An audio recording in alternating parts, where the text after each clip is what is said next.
In South Korea, it's been the 5th straight day of demonstrations. In the Persian Gulf, the new Iranian missiles for sinking ships are ready to fire. And on our Sunday Journal this evening... Who owns the pensions? The workers! The workers! Workers and their pensions, and what happens when the promise of a comfortable retirement is broken. NBC Nightly News, reported by Garrick Utley. Good evening. In Seoul, Korea today, a church was at the center of violence as the demonstrations for free elections continued. The opponents of the government have been occupying the Catholic Cathedral in Seoul for 5 days. Late today, police withdrew from around the cathedral hoping the protesters would go home. They did not. Here's Steve Mallory. The protesters were surprised when riot police withdrew and told them they were free to go. Even so, the dissidents have decided to remain, for the present, on the church grounds. Earlier today, students continued their battles with South Korean riot police. The confrontations were smaller than yesterday's, but just as violent. Bands of students waged hit-and-run attacks in the heart of the city, near where the dissidents are occupying the grounds of the Catholic Church. Thousands of people joined churchgoers today for a massive demonstration of support for the growing anti-government protests. Money, food, and medicine were donated. The protesters declared this area a liberated zone. Their banners and chants called for the downfall of the government. A group of women tried to hand flowers to riot police nearby, urging a peaceful solution to the standoff. Police and church leaders are trying to negotiate a settlement. The students are demanding amnesty for all demonstrators. No one is sure how many people have been detained in the past 5 days. At least hundreds are thought to be in jail, despite occasional attempts to free them in the streets. When demonstrators crowded into Seoul's narrow streets this afternoon, riot police attacked with tear gas. The government has called for a special session of the National Assembly Tuesday to discuss the violence. Demands for a crackdown are expected. Steve Mallory, NBC News, Seoul. In the Persian Gulf, the missiles Iran has installed to sink ships are now ready to be fired. But in Washington, some important voices raised serious questions today about what the United States should or should not be doing in that dangerous region.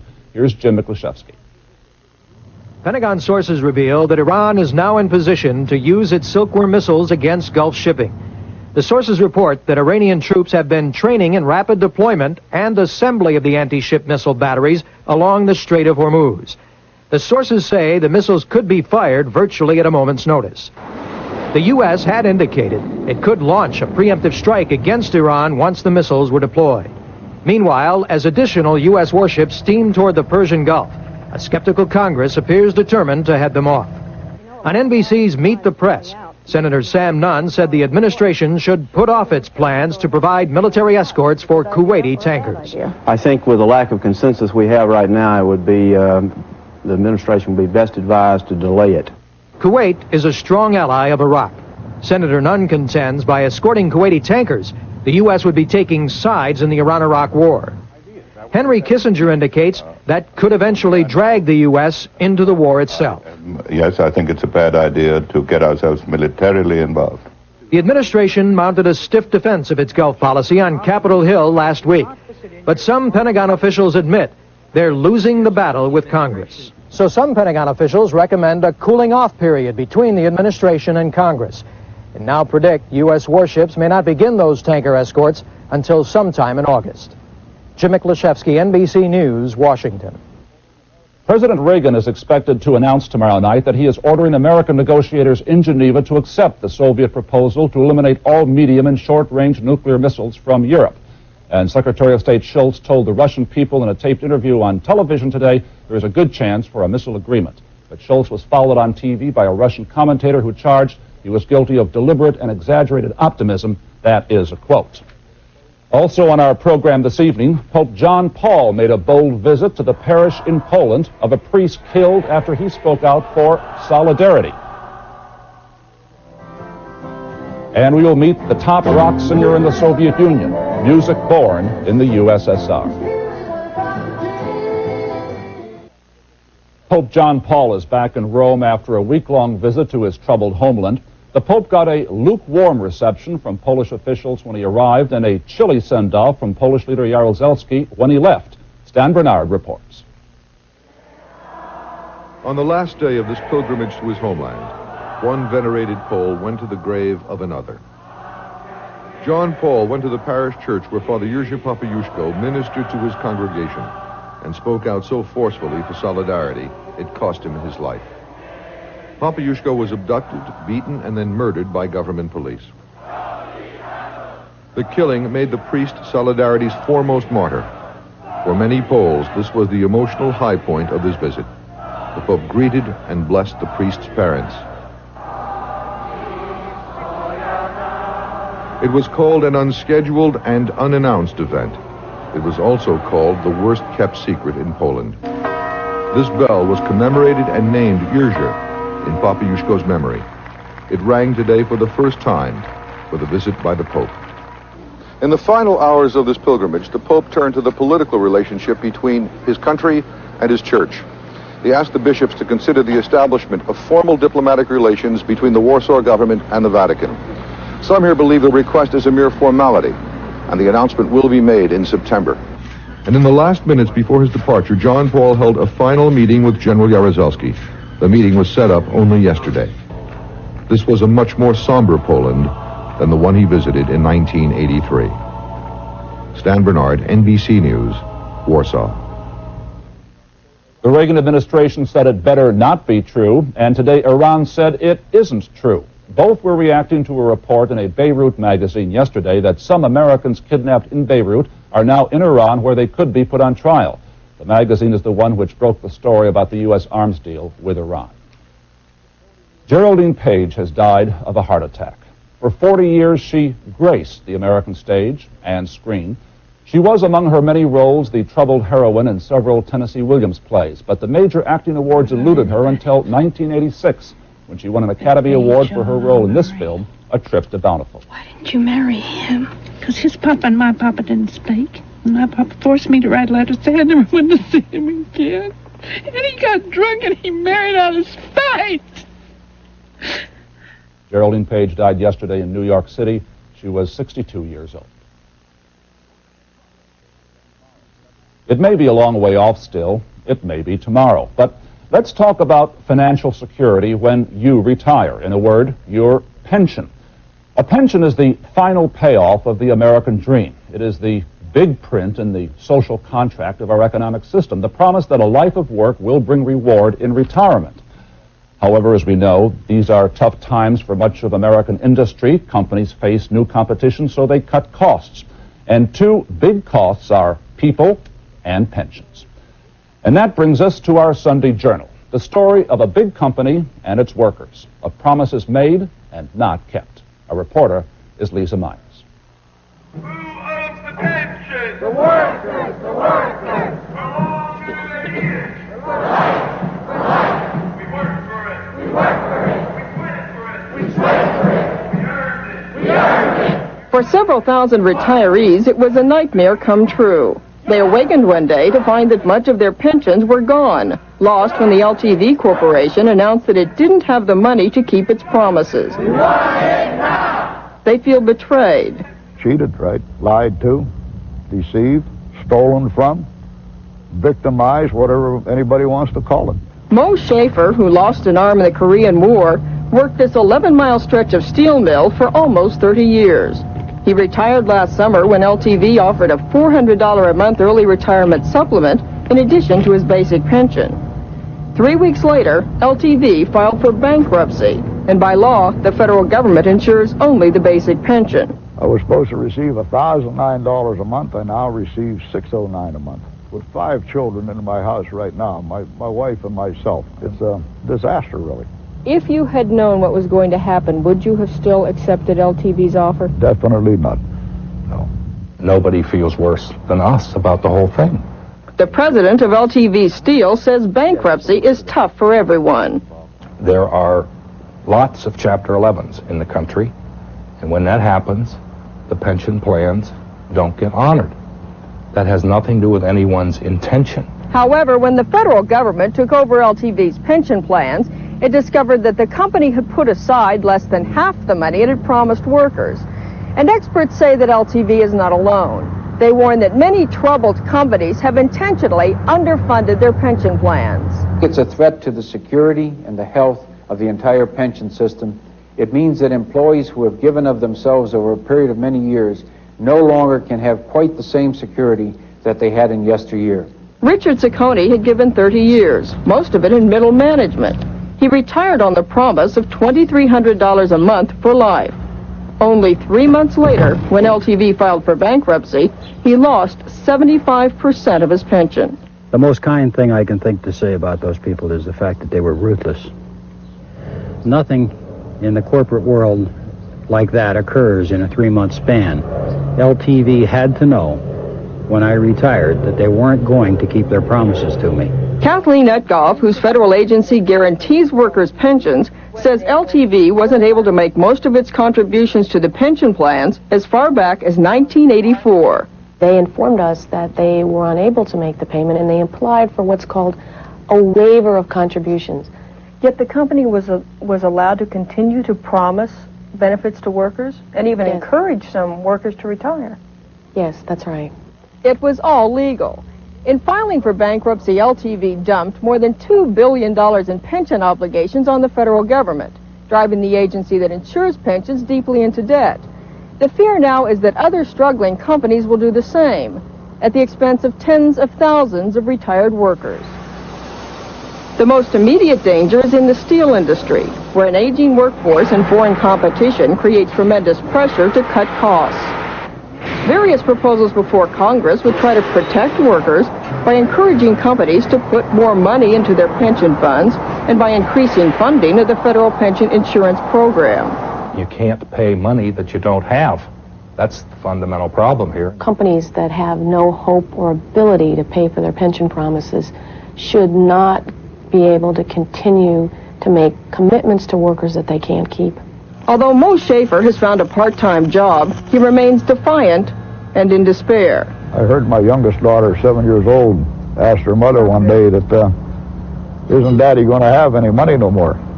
Now, people can tromp all over this man as hard as they want to because I can fight back. But when you start bringing fears like this into my children's mind, and there's going to be war. And war is what they consider it at Fort Justice, just outside the LTV plant. The retirees vow to remain here until all LTV's promises are kept. A vigil, they say, not just for themselves, but for every worker ever promised a pension. Lisa Myers, NBC News, Aliquippa, Pennsylvania. An example of how power has shifted from workers and unions to the managers of American industry. And something else is shifting too.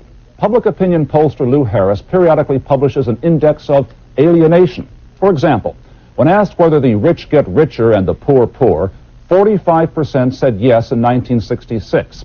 In the latest poll last year, 81% said yes.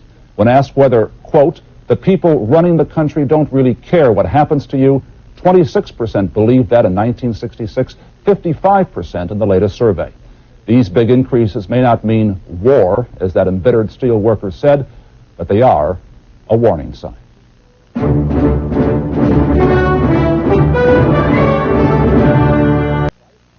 Question: who was the last Vice President of the United States to succeed the president under whom he was serving by election?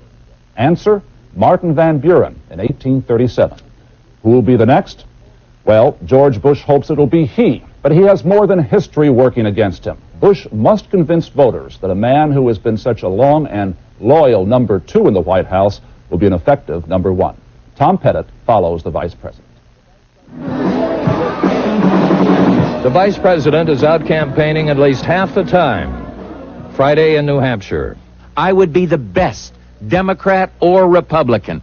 He is, as they say, the front runner in pursuit of campaign funding and his own identity and his own ideas. The United States has a vice president for one basic reason: to take over if the president dies in office. This is why he's in a protective cocoon, to become president on short notice. with scores of Secret Service agents, a military aide with the secret codes, direct communications via satellite to the White House Situation Room, bulletproof car, bulletproof clothing sometimes. His political foes call this the imperial vice presidency.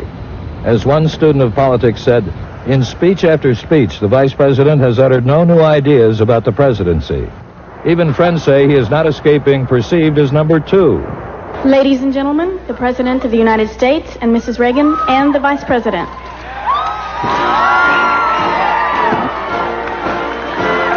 I will stand with the President.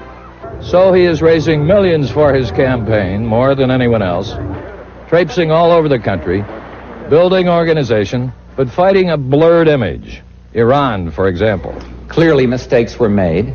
On Friday, he would not say if he ever differed with President Reagan on anything. I don't discuss what I agree with or what I don't. I support, as Vice President, I support the President. Even Mr. Bush's friends say he has not established a clear identity, except as Ronald Reagan's Vice President, and that he has not expressed any significantly new ideas.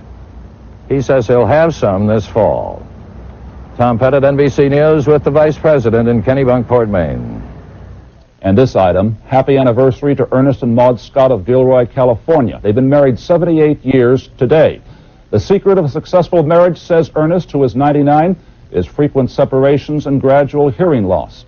At this point, Ernest says he and his wife get along very well because neither of them can hear anything.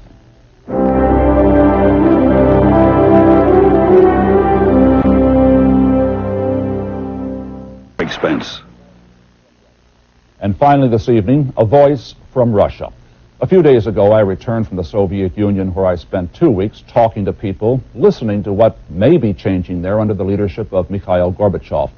And one of the most interesting and insightful Russians I met is a rock singer. His name is Boris Grebenshchikov. He's a big name in the Soviet Union, a singer who weighs his words carefully.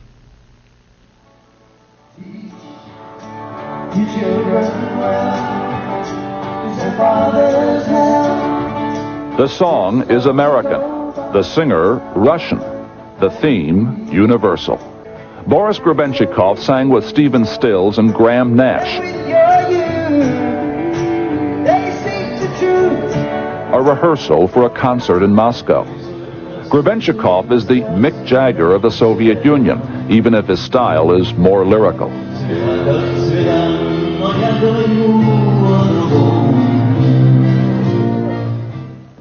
In a cafe, we sat and talked about what's happening in his country. I hope that it's changing, and everybody hopes that it is changing. And we place all our hopes on Gorbachev, because if things will really start changing, then we'll see much better times than before. I asked Boris what young people who listen to his music are concerned about. I think there's the same problems everywhere. When you're 17 years old, you have your own list of problems, and they all are the same. Only you name them with different names. For example? Vietnam, Afghanistan, it can be any war. Everybody wants to be against something, against grown-ups, against the system. That's okay, and I think that Gorbachev understands this. Are there any subjects the rock singers cannot sing about? Yes, sure. What? Sex is taboo. Politics is taboo. What about Afghanistan and the war there? If you praise the situation from a Soviet side, then it always was okay.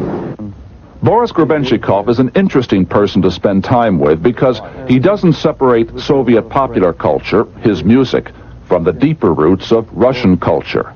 He says that Soviet rock is a cross between the Rolling Stones and Dostoevsky.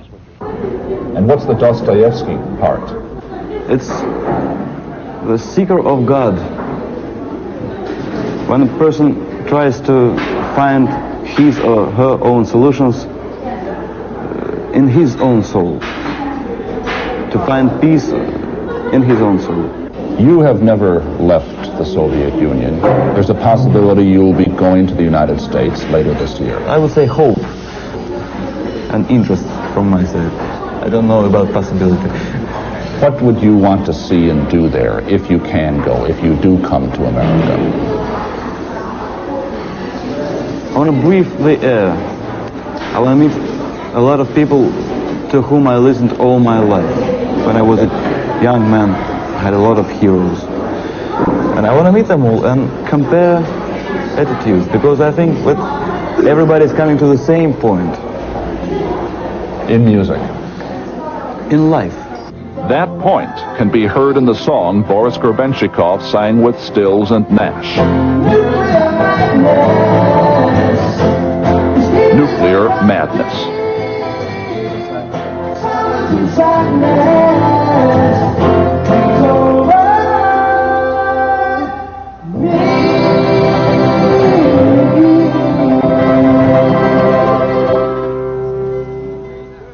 And we'll have a full series of reports on what is happening in the Soviet Union under Gorbachev this week on NBC Nightly News with Tom Brokaw. I'm Garrick Utley, and that's our Sunday Report. Good night.